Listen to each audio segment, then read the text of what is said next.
തുടക്കത്തിലെ സൂചിപ്പിച്ച പോലെ രാഷ്ട്രീയ വിദ്യാഭ്യാസം തീരെ കുറവുള്ള പുതിയ തലമുറയ്ക്ക് വേണ്ടിയാണ് തിരുവാതിരവായുടെ ബാക്കി ഭാഗം.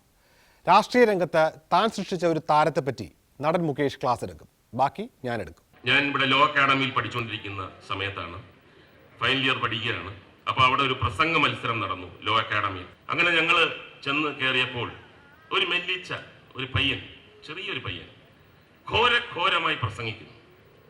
നോൺ സ്റ്റോപ്പാണ്. ഭയങ്കരമായ ലോക രാഷ്ട്രീയം പറയുന്നു, ഇന്ത്യയിലെ രാഷ്ട്രീയം പറയുന്നു, എണ്ണി പറയുന്നു. പെട്ടെന്ന് അദ്ദേഹത്തിന്റെ വായിൽ നിന്നും ഫ്രഞ്ച് വിപ്ലവം എന്നൊരു വാക്ക് വന്നപ്പം ഈ സാധാരണഗതിയിൽ ക്ലാസ്സിലൊക്കെ ടീച്ചർമാർ സാറന്മാർ പഠിപ്പിക്കുമ്പോഴത്തേക്ക് നമുക്കൊരു സംശയം വന്നാൽ കൈവെക്കുമല്ലോ. അതേപോലെ ആദ്യമായിട്ട് ഒരു പ്രസംഗ മത്സരത്തിനിടയിൽ ഫ്രണ്ടിലിരുന്ന് ഞാനിങ്ങനെ കൈവെക്കും. അപ്പോൾ ആ ചെറുപ്പക്കാരൻ ഒന്ന് പതറി. എന്നിട്ട് എന്നെ നോക്കിയിട്ട് എന്താ, അല്ല ഫ്രഞ്ച് വിപ്ലവമാണോ റഷ്യൻ വിപ്ലവമാണോ ഉദ്ദേശിച്ചത്?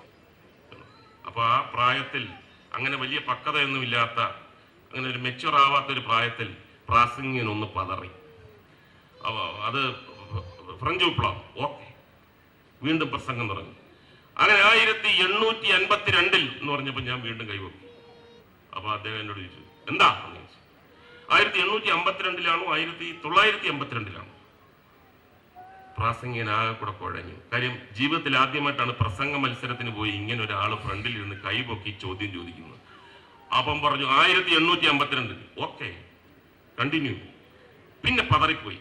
കുറച്ച് കഴിഞ്ഞപ്പോൾ ഞങ്ങൾ ക്യാൻറ്റീനിൽ വന്നിരുന്നപ്പോൾ ഒരു കൊടുങ്കാറ്റ് പോലെ ആ ചെറുപ്പക്കാരൻ ക്യാൻറ്റീനിലോട്ട് ഇങ്ങനെ ഇരച്ചു കയറി. എന്നിട്ട് എന്നോട് പറഞ്ഞു, തിണ്ണമെടുക്ക് കാണിക്കരുത്.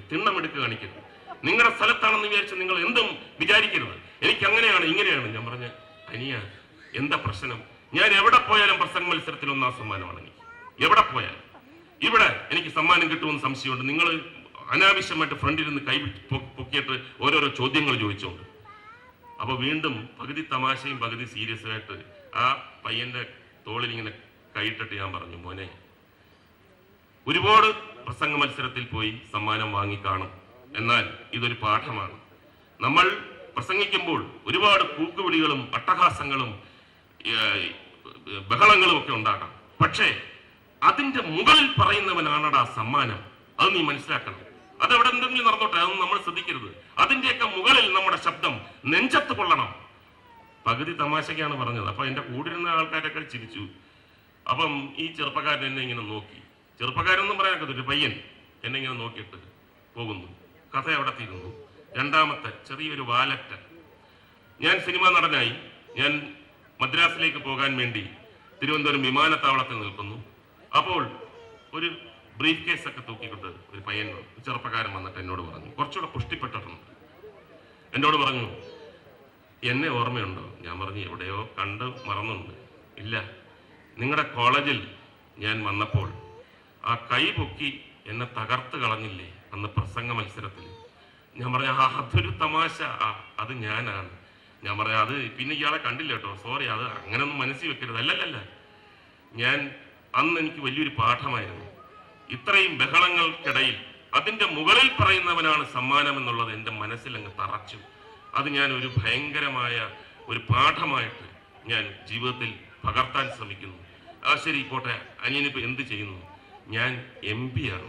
ആ MP ആരെന്നറിയാൻ അല്പനേരം കൂടി കാത്തിരിക്കണം. എല്ലാ ശബ്ദത്തിനും മുകളിൽ പറയുന്ന വിദ്യ പഠിപ്പിക്കാൻ എല്ലായിടത്തും മുകേഷ് ഉണ്ടായി എന്ന് വരില്ല. അത് കാരണം ഭാവിയിലെ MP-മാരെയും പ്രാസംഗികരെയും നിർമ്മിക്കുന്ന ജോലി സമൂഹത്തിന് നിർത്തിവെക്കാനും പറ്റില്ല.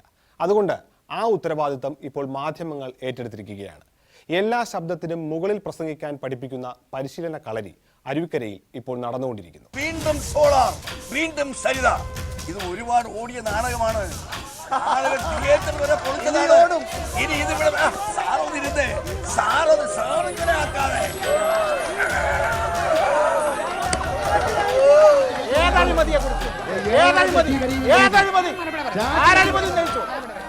എല്ലാം ഒരുപോലെയാണെന്ന് വെറുതെ പറയുന്നതാണോ? എല്ലാം ഒരുപോലെയാണെന്ന് വെറുതെ പറഞ്ഞാൽ മതിയോ? ആരും ഉന്നയിച്ചു, നിങ്ങൾ ഉന്നയിച്ചു.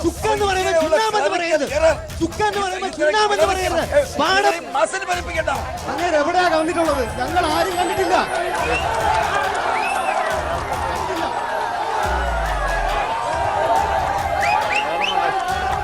നിങ്ങൾ എന്ത് ചെയ്തതിന്?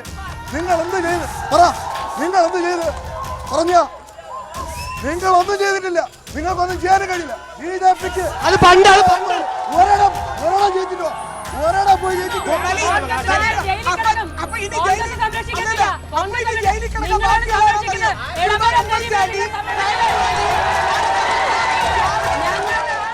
ഇനി മുകേഷിന്റെ പഴയ കളരിയിൽ ജയിച്ച് MP ആയി വളർന്ന നേതാവ് ആരാണെന്നറിയാം. ഞാൻ MP സമ്പത്താണ്. ഞാൻ നോക്കി നിന്നിട്ട് ഞാൻ തന്നെ എന്നോട് ചോദിച്ചു, ഞാനൊരു മഹാനാണോ? കാരണം മഹാന്മാരാണ് ഇങ്ങനെ ഓരോന്നൊക്കെ പറഞ്ഞിട്ട് ആൾക്കാരെ വഴുതി മാറ്റി ഇങ്ങനെ വലിയ നിലയിലേക്കൊക്കെ അയച്ചത്. ഇന്നത്തെ തിരുവാതിര ഇവിടെ പൂർത്തിയാവുകയാണ്. വിദേശത്തുള്ള കള്ളപ്പണം നാട്ടിലെത്തിച്ചില്ലെങ്കിലും നാട്ടിലുള്ള യോഗയെ വിദേശത്ത് എത്തിച്ചിട്ടുണ്ട്. ആ സന്തോഷത്തിൽ ഇന്ന് വിട പറയാം. തിരുവാതിരയുടെ മുൻ എപ്പിസോഡുകൾ മനോരമ ന്യൂസ് .com ലും യൂട്യൂബിലുമുണ്ട്, കാണുക. വീണ്ടും കാണും വരെ നന്ദി, നമസ്കാരം.